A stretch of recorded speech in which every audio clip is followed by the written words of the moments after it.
अस्सलाम वालेकुम dear students.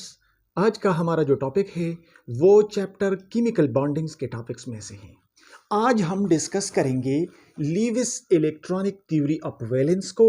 उसके साथ साथ हम लीविस डॉट सिंबल्स को डिस्कस करेंगे, लीविस स्ट्रक्चर को डिस्कस करेंगे और उसको ड्रॉ करेंगे कि लीविस स्ट्रक्चर किसे कहते हैं और इसको हम किस तरह ड्रॉ करेंगे। और इसके साथ साथ द मोस्ट इंपॉर्टेंट जो इसमें है वो ऑक्टेट रूल्स को हम तफसील से डिस्कस करेंगे और डॉपलेट रूल को हम तफसील से डिस्कस करेंगे। सो आज के हमारे इस वीडियो लेक्चर में हम इन टॉपिक्स को डिस्कस करेंगे। So let's start. So our first point is Lewis electronic theory of valence. Lewis electronic theory of valence जो है ये हमें ये बताता है कि एटम्स क्यों बॉन्ड्स बनाते हैं, एटम्स क्यों रिएक्शन करते हैं। एटम की डिस्कवरी के बाद जब पता चल गया कि एटम जो है वो न्यूक्लियस पे मुश्तमिल है जिसके अंदर प्रोटॉन और न्यूट्रॉन होते हैं और एटम के गिर्द इलेक्ट्रॉन रिवॉल्व करते हैं, तो नेक्स्ट क्वेश्चन ये था कि एटम्स कंपाउंड क्यों और किस तरह बनाते हैं। तो कंपाउंड बनाने के लिए एटम रिएक्शन करते हैं और रिएक्शन क्यों करते हैं, इस क्यों का जवाब देने के लिए लीविस ने ये थ्योरी जो है वो पुट फॉरवर्ड कर दी। लीविस ने कहा कि एटम जब एक दूसरे के साथ केमिकल रिएक्शन करते हैं तो वो स्टेबिलिटी गेन करने के लिए करते हैं और एटम्स तब स्टेबिलिटी गेन करेंगे जब इनका इलेक्ट्रॉनिक कन्फिगुरेशन नोबल गैसेस के इलेक्ट्रॉनिक कन्फिगुरेशन की तरह हो जाए। तो लीविस ने अपना कंसेप्ट को कुछ इस अंदाज से प्रेजेंट किया।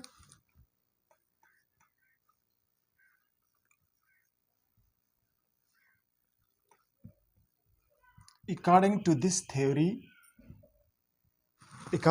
theory, atoms react together in order to achieve more stable electronic configuration.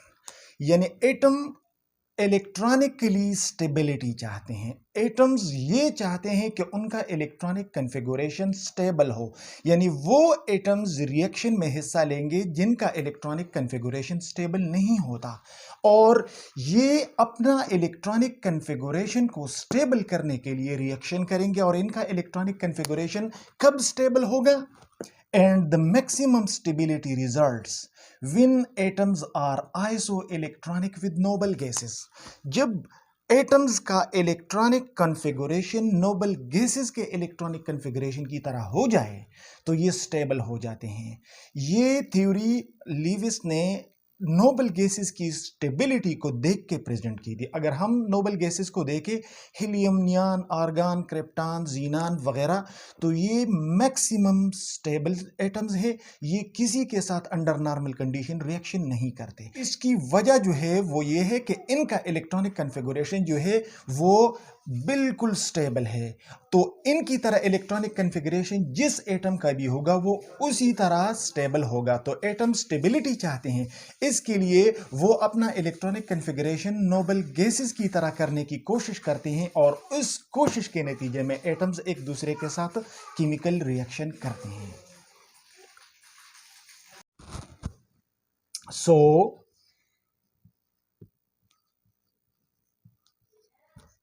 in order to achieve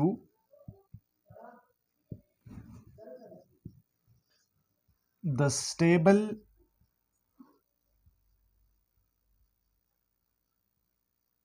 electronic configuration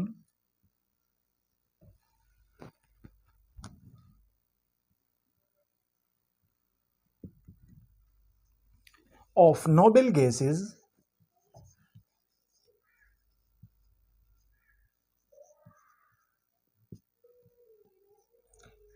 atoms either lose,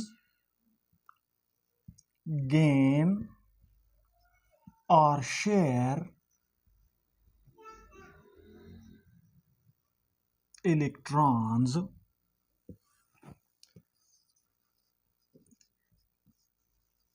in chemical reactions. और स्टेबल इलेक्ट्रॉनिक कन्फिगरेशन को अचीव करने के लिए एटम्स या इलेक्ट्रॉन लूज करते हैं या gain करते हैं या फिर शेयर करते हैं, और इस लूज गेन या शेयरिंग के अमल के दौरान जो चेंजेस आती है उनको हम केमिकल रिएक्शंस कहते हैं। सो केमिकल रिएक्शन इलेक्ट्रॉन लूज करने, गेन करने या शेयर करने के नतीजे में होती है। और इलेक्ट्रॉन का ये लॉस, गेन या शेयरिंग क्यों होता है? क्योंकि हर एटम स्टेबिलिटी चाहता है, और स्टेबिलिटी के नतीजे में वो क्या होना चाहता है? वो iso electronic with noble gases होना चाहता है। आइसो इलेक्ट्रॉनिक का मतलब है कि हर एटम चाहता है कि मेरे इर्द गिर्द आउटरमोस्ट शेल में जो इलेक्ट्रॉन है वो नोबल गैसेस की तरह तादाद में हो।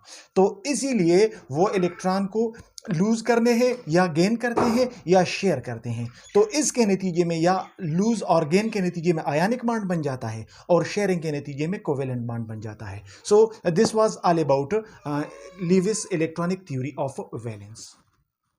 Number second, Lewis dot symbol. Lewis dot symbol क्या है? लीविस ने एक और जो है वो पैरामीटर इंट्रोड्यूस कर लिया जिसको हम लीविस डॉट सिंबल कहते हैं। लीविस डॉट सिंबल किसे कहते हैं? The representation of atom of an element. किसी एलिमेंट के एटम को इस अंदाज से रिप्रेजेंट करना by writing symbol of that element, कि हम उस एलिमेंट के सिंबल को लिख ले and putting dots around it, और इस सिंबल के गिर्द हम डॉट्स लगाएंगे जो हमें क्या रिप्रेजेंट करेगा? Representing each electron in its valence shell. Atom को इस अंदाज से रिप्रेजेंट करना कि इसके वैलेंस शेल में जितने इलेक्ट्रॉन्स हो उनको हम डॉट्स की मदद से रिप्रेजेंट कर लें। तो ऐसे रिप्रेजेंटेशन को हम लीविस डॉट सिंबल कहते हैं। ऐसे सिंबल्स को हम लीविस डॉट सिंबल्स कहते हैं। फॉर एग्जाम्पल,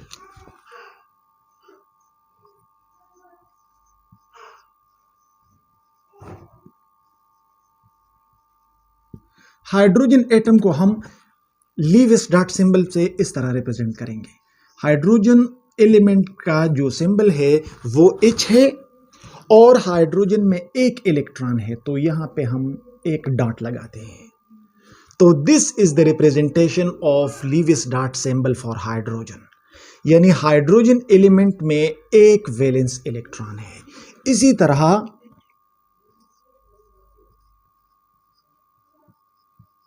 क्लोरीन एटम को हम इस तरह रिप्रेजेंट करते हैं। Cl क्लोरीन है, क्लोरीन के वैलेंस शेल में 7 इलेक्ट्रॉन है, तो 2 इलेक्ट्रॉन्स, 2 इलेक्ट्रॉन्स, 2 इलेक्ट्रॉन्स और 1 इलेक्ट्रॉन। तो ये Cl क्लोरीन के सिंबल को रिप्रेजेंट करता है, और 1 2 3 4 5 6 7 ये 7 इलेक्ट्रॉन जो है वो क्लोरीन के वैलेंस शेल में मौजूद इलेक्ट्रॉनों को रिप्रेजेंट करते हैं। हमें पता है कि इलेक्ट्रॉन ऑर्बिटल्स में होते हैं, और ऑर्बिटल्स में मैक्सिमम 2 इलेक्ट्रॉन्स हैं। तो यहाँ पे 2 इलेक्ट्रॉन एक ऑर्बिटल में, 2 इलेक्ट्रॉन दूसरे ऑर्बिटल में, 2 इलेक्ट्रॉन तीसरे ऑर्बिटल में, और 1 इलेक्ट्रॉन नेक्स्ट सेपरेट ऑर्बिटल में रिप्रेजेंट करते हैं।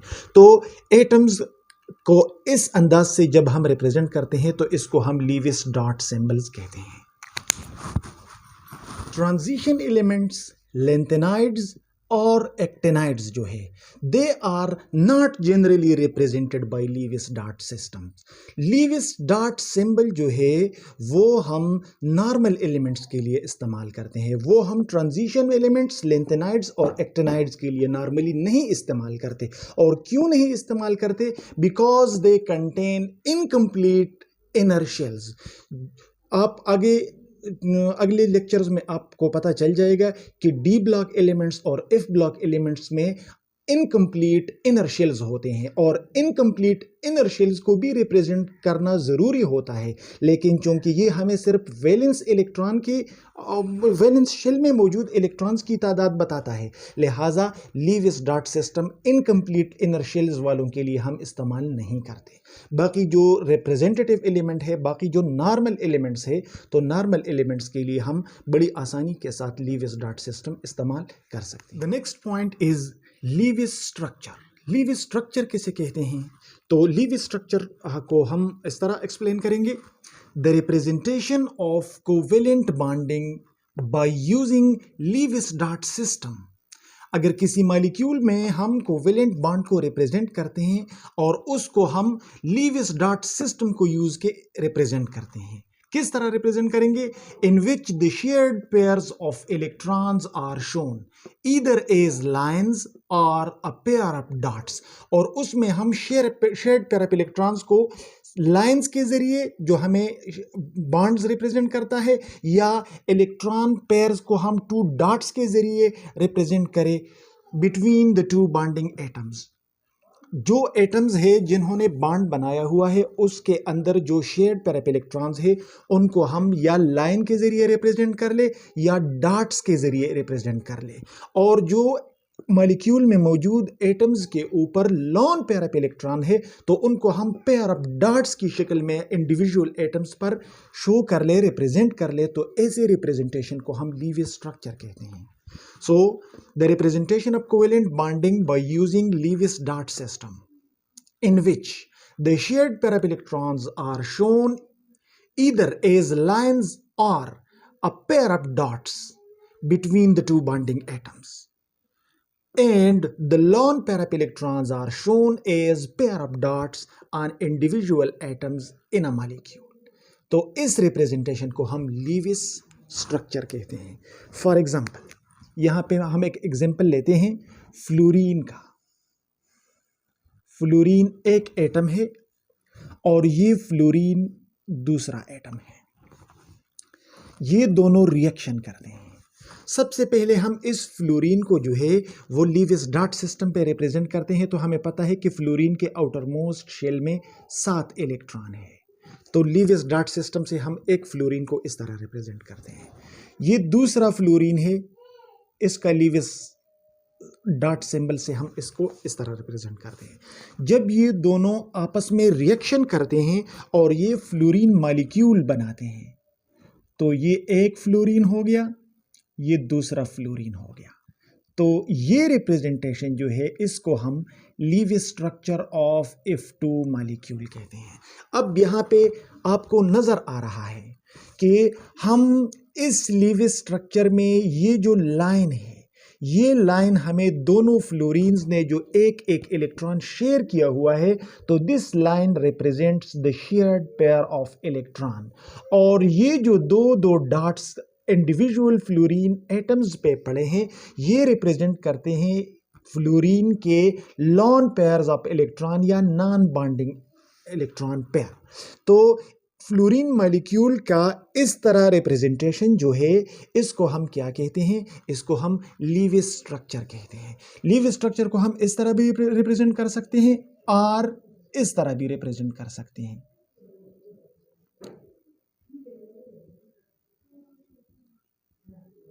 यानी मॉलिक्यूल का वो स्ट्रक्चर जिसमें हर इलेक्ट्रॉन, चाहे वो लॉन पेयर हो चाहे वो बॉन्ड पेयर हो, वो जाहिर हो। तो इस तरह के रिप्रेजेंटेशन को हम लीविस स्ट्रक्चर कहते हैं। तो फ्लोरीन के ये जो शेयर्ड पेयर ऑफ इलेक्ट्रॉन है इनको हम 2 डॉट्स के जरिए भी रिप्रेजेंट कर सकते हैं और इनको हम जो है वो एक लाइन के जरिए भी रिप्रेजेंट कर सकते हैं। इसी तरह अगर आप वाटर मॉलिक्यूल को ले ले तो वाटर मॉलिक्यूल को हम इस तरह रिप्रेजेंट कर सकते हैं। ये ऑक्सीजन है, ऑक्सीजन का लीविस स्ट्रक्चर ये है। ऑक्सीजन के ऊपर, ऑक्सीजन के आउटरमोस्ट शेल में 6 इलेक्ट्रॉन्स हैं। जब ऑक्सीजन एक हाइड्रोजन से इलेक्ट्रॉन शेयर करता है और दूसरे हाइड्रोजन से अनदर इलेक्ट्रॉन शेयर करता है तो उसके नतीजे में वाटर मॉलिक्यूल बन जाता है। तो यहाँ पे आप देख सकते हैं कि वाटर मॉलिक्यूल जो है उसमें ऑक्सीजन के गिर्द 4 इलेक्ट्रॉन पेयर्स है, जिसमें से ये इलेक्ट्रॉन पेयर जो है ये वाटर का अपना है और ये भी वाटर का अपना है। ये लॉन पेयर्स ऑफ इलेक्ट्रॉन है या जिसको हम नॉन बॉन्डिंग इलेक्ट्रॉन पेयर्स कहते हैं। और ये इलेक्ट्रॉन पेयर हाइड्रोजन और ऑक्सीजन के शेयरिंग के नतीजे में वजूद में आया है, तो इसको हम बॉन्ड पेयर ऑफ इलेक्ट्रॉन कहते हैं या इसको हम कोवेलेंट बॉन्ड कहते हैं, जो इसको हम इस तरह भी रिप्रेजेंट कर सकते हैं। ओ तो ये लॉन पेयर ऑफ इलेक्ट्रॉन हो गए या नॉन बॉन्डिंग इलेक्ट्रॉन हो गए और ये कोवेलेंट बॉन्ड्स हो गए, शेयर्ड पेयर ऑफ इलेक्ट्रॉन्स हो गए। सो स्ट्रक्चर्स को, मॉलिक्यूल के स्ट्रक्चर को इस तरह जब हम रिप्रेजेंट करते हैं तो ऐसे स्ट्रक्चर्स को हम क्या कहते हैं? लीविस स्ट्रक्चर कहते हैं। The next point is octet rule. Octet rule कैसे कहते हैं? ये रूल भी लीविस ने जो है वो डिस्कवर और रिप्रेजेंट किया था। According to this rule, octet rule हमें क्या कहता है? An atom except hydrogen, hydrogen जो है वो ऑक्टेट रूल को ओबे नहीं करता। अदर देन हाइड्रोजन जो एलिमेंट्स है वो ऑक्टेट रूल्स को ओबे करते हैं। An atom tends to form chemical bond until it is surrounded by 8 electron in its valence shell. Octet rule कहता है कि एटम तब तक बॉन्ड बनाने की कोशिश करेंगे हाइड्रोजन के बगैर, एक्सेप्ट हाइड्रोजन, जितने भी एटम्स है वो तब तक बॉन्ड्स बनाने की कोशिश करेंगे जब तक उनके आउटर मोस्ट शेल में 8 इलेक्ट्रॉन ना आ जाए। या हम इसको इस तरह भी डिफाइन कर सकते हैं कि atoms except hydrogen reacts together in order to gain stability. Atoms जो है वो स्टेबिलिटी को गेन करने के लिए रिएक्शन करते हैं, और ये रिएक्शन तब तक करेंगे by having 8 electron in its valence shell. जब तक एटम्स के वैलेंस शेल में 8 इलेक्ट्रॉन नहीं आ जाते तब तक ये रिएक्शन करने की कोशिश करेंगे, और इस रूल्स को हम क्या कहते हैं? ऑक्टेट रूल कहते हैं। अगर हम नोबल गैसेस को देख ले तो नोबल गैसेस में तकरीबन हर गैस का आउटर मोस्ट शेल जो है उसका ऑक्टेट कंप्लीट है, तो उसकी स्टेबिलिटी कंप्लीट ऑक्टेट की वजह से उनकी स्टेबिलिटी है। तो हर एटम स्टेबिलिटी चाहता है, और स्टेबिलिटी के लिए जिस तरह हमने पिछले इस टॉपिक में पढ़ा कि स्टेबिलिटी के लिए वो नोबल गैसेस के आइसो इलेक्ट्रॉनिक होने चाहिए, उनका इलेक्ट्रॉनिक कन्फिगरेशन नोबल गैसेस की तरह होना चाहिए। लिहाजा नोबल गैसेस की तरह का कन्फिगरेशन हासिल करने के लिए ये एलिमेंट्स चाहते हैं कि हमारे आउटर मोस्ट शेल में 8 इलेक्ट्रॉन हो। तो इस रूल्स को कि इसके जरिए एटम्स जो है अपने आउटर मोस्ट शेल में 8 इलेक्ट्रॉन रखना चाहते हैं और उसके लिए कोशिश करते हैं। इसको हम क्या कहते हैं? ऑक्टेट रूल कहते हैं। फॉर एग्जाम्पल यहां पे आप देख सकते हैं सोडियम जो है, हमें पता है कि सोडियम के आउटर मोस्ट शेल में, सोडियम में फर्स्ट शेल में 2 इलेक्ट्रॉन्स है, सेकंड शेल में 8 इलेक्ट्रॉन है, और थर्ड शेल में जो है 1 इलेक्ट्रॉन है। सोडियम का जो फर्स्ट शेल है उसमें 2 इलेक्ट्रॉन्स है, सेकंड शेल में 8 इलेक्ट्रॉन्स है, और थर्ड शेल में 1 इलेक्ट्रॉन है। अब सोडियम की ख्वाहिश क्या है? सोडियम की ख्वाहिश ये है कि मैं नोबल गैसेस की तरह आइसो इलेक्ट्रॉनिक बन जाऊं, मेरी इलेक्ट्रॉनिक कन्फिगरेशन नोबल गैसेस की तरह हो जाए ताकि मैं स्टेबल इलेक्ट्रॉनिकली बन जाऊं। लेकिन इनके आउटर मोस्ट शेल में 1 इलेक्ट्रॉन है। अब सोडियम का इलेक्ट्रॉनिक कन्फिगरेशन नोबल गैसेस की तरह तब होगा जब सोडियम किसी से 7 इलेक्ट्रॉन एक्सेप्ट कर ले, which is impossible. 7 electron accept करना नामुमकिन है सोडियम के लिए। सोडियम के लिए 1 इलेक्ट्रॉन भी एक्सेप्ट करना नामुमकिन है। लिहाजा दूसरी सूरत यह है कि सोडियम किसी के साथ ये इलेक्ट्रॉन शेयर कर ले। अगर सोडियम किसी के साथ ये इलेक्ट्रॉन शेयर कर ले तो सोडियम के आउटर मोस्ट शेल में 2 इलेक्ट्रॉन आ जाते हैं, फिर भी इसका ऑक्टेट कंप्लीट नहीं होता। तो the third and the only solution to have stability for sodium is that it loses 1 electron. Sodium ये अपना 1 इलेक्ट्रॉन जो है वो क्या कर लेता है? वो इसको लूज कर लेता है, और जब ये इसको लूज कर लेता है तो हमारे पास बन जाता है सोडियम आयन। यहां पे अब आप देख सकते हैं कि सोडियम आयन में सोडियम के फर्स्ट शेल में 2 इलेक्ट्रॉन रह गए, और सोडियम के आउटर मोस्ट शेल जो कि अब दूसरा शेल इसका आउटर मोस्ट शेल है उसमें 8 इलेक्ट्रॉन रह गए। इसका ऑक्टेट जो है वो क्या हो गया? वो कंप्लीट हो गया। तो सोडियम ने इलेक्ट्रॉनिक स्टेबिलिटी हासिल कर ली। सोडियम का अरमान था कि मेरे आउटर मोस्ट शेल में 8 इलेक्ट्रॉन हो। अब सोडियम के आउटर मोस्ट शेल में 8 इलेक्ट्रॉन है, क्योंकि इसका जो आउटर मोस्ट शेल था उससे इलेक्ट्रॉन चले गए, और जब इलेक्ट्रॉन ख़त्म हो जाता है तो शेल की अहमियत उतनी नहीं रहती। दूसरी बात, जब सोडियम, इसको हम सोडियम आयन कहते हैं, ओवरऑल इसके ऊपर प्लस चार्ज आ जाता है, क्योंकि इससे 1 इलेक्ट्रॉन चला गया तो इसके न्यूक्लियस में मौजूद 1 प्रोटॉन का इन्फ्लुएंस इंक्रीज हो गया। यहाँ पे 11 प्रोटॉन और 11 इलेक्ट्रॉन के दरमियान अट्रैक्शन था, इंटरेक्शन था। यहाँ पे प्रोटॉन वहीं 11 है लेकिन इलेक्ट्रॉन 10 हो गए तो एक प्रोटॉन इंक्रीज हो गया। इसी तरह यहाँ पे आप देख सकते हैं क्लोरीन, या हम एग्जांपल ले लेंगे फ्लोरीन। फ्लोरीन के आउटर मोस्ट शेल में, फ्लोरीन के फर्स्ट शेल में 2 इलेक्ट्रॉन है और सेकंड शेल में जो इसका आउटर मोस्ट शेल है इसमें 7 इलेक्ट्रॉन है। 1 2 3 4 5 6 7। फ्लोरीन जो है, फ्लोरीन के एटम में इलेक्ट्रॉन है जिसमें 2 इलेक्ट्रॉन फर्स्ट शेल में है और 7 इलेक्ट्रॉन जो है वो आउटर मोस्ट शेल में है, सेकंड शेल में है। फ्लोरीन भी चाहता है कि मैं भी स्टेबल हो जाऊं इलेक्ट्रॉनिकली, मेरे आउटर मोस्ट शेल में भी 8 इलेक्ट्रॉन हो, लेकिन इसके साथ 7 इलेक्ट्रॉन है। फ्लोरीन अपना ऑक्टेट 2 तरीक़ों से कंप्लीट कर सकता है। एक तरीक़ा ये है कि ये किसी दूसरे फ्लोरीन के साथ एक इलेक्ट्रॉन शेयर कर ले, तो शेयर्ड पेयर ऑफ इलेक्ट्रॉन दोनों एटम्स के साथ काउंट होते हैं तो इसका ऑक्टेट कंप्लीट हो जाएगा। और अगर इसको सोडियम वगैरह का इलेक्ट्रॉन मिलता है, यानी यहाँ पे हम लिख सकते हैं कि अगर फ्लोरीन को सोडियम का ये इलेक्ट्रॉन मिल जाता है तो यहाँ पे हमारे पास बन जाएगा फ्लोराइड आयन। फ्लोरीन जो है इसके फर्स्ट शेल में 2 इलेक्ट्रॉन है, सेकंड शेल में 7 इलेक्ट्रॉन थे और 1 इलेक्ट्रॉन इसने सोडियम का हासिल कर लिया। ये 2 इलेक्ट्रॉन, ये 2 इलेक्ट्रॉन और ये 2 इलेक्ट्रॉन इनके अपने थे और ये 2 इलेक्ट्रॉन जो एक इलेक्ट्रॉन इसका अपना था और ये दूसरा इलेक्ट्रॉन इसने सोडियम वाला हासिल कर लिया। तो इसके नतीजे में फ्लोरीन के ऊपर माइनस चार्ज आ जाता है। फ्लोरीन जो है इसका एटॉमिक नंबर 9 है, तो यहाँ पे फ्लोरीन में प्रोटॉन और इलेक्ट्रॉन्स थे तो इनका पॉजिटिव और नेगेटिव चार्ज एक दूसरे को कैंसिल कर रहा था, तो ये न्यूट्रल था।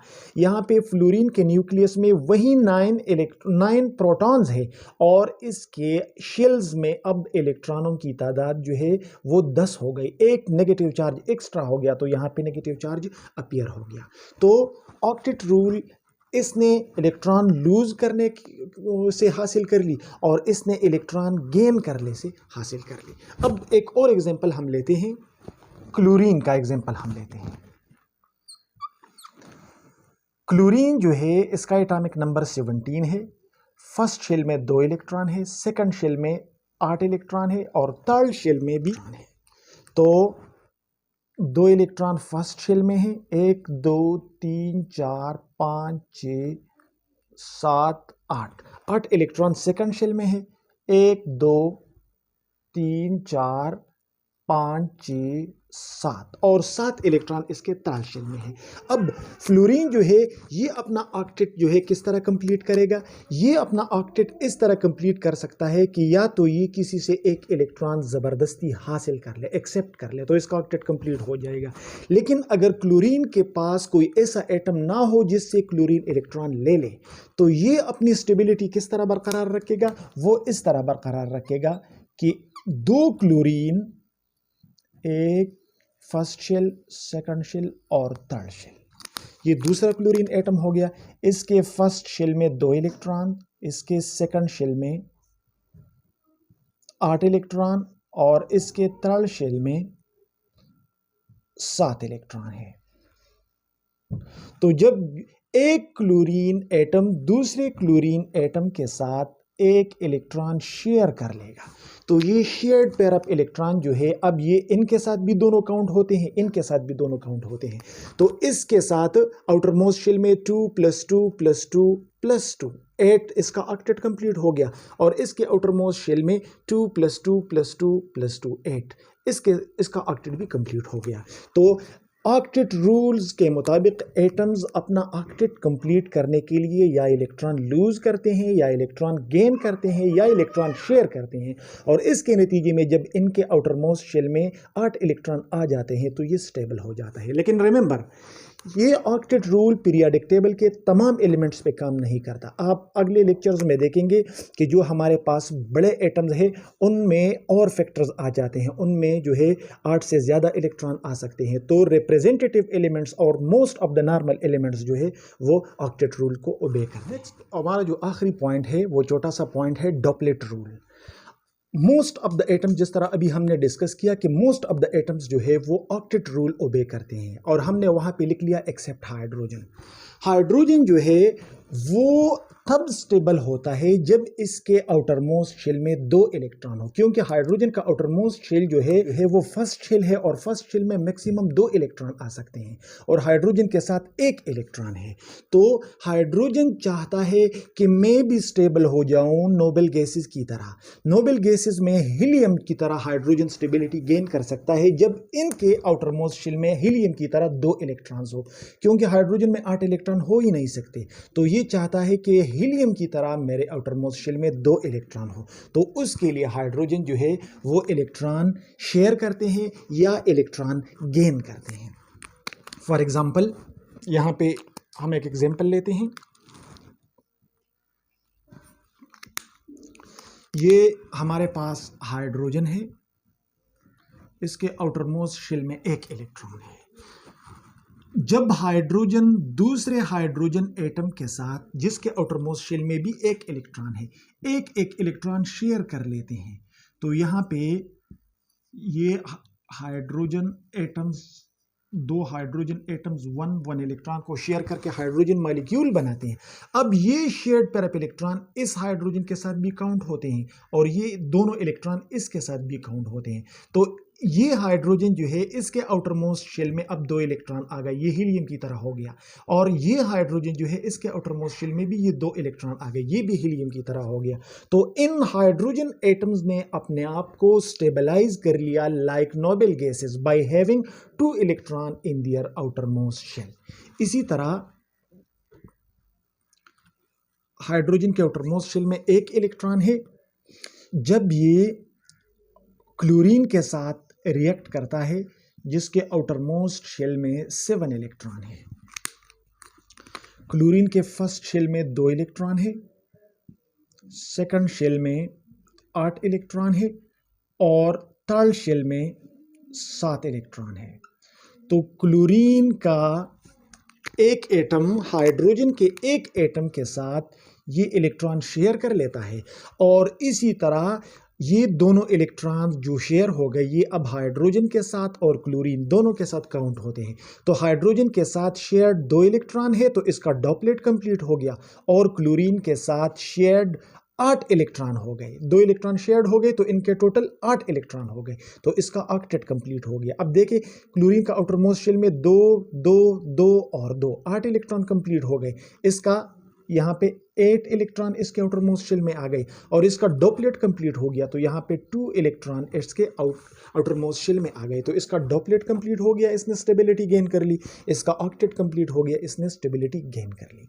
और आखिरी पॉइंट जो है, जब हाइड्रोजन जिसके साथ आउटर मोस्ट शेल में 1 इलेक्ट्रॉन है मेटल्स वगैरह से रिएक्शन कर लेता है, तो ये मेटल से 1 इलेक्ट्रॉन गेन कर लेता है, और इसके नतीजे में हमारे पास हाइड्रोजन में 2 इलेक्ट्रॉन आ जाते हैं। एक हाइड्रोजन का अपना था, दूसरा इलेक्ट्रॉन हाइड्रोजन ने एक्सेप्ट कर लिया।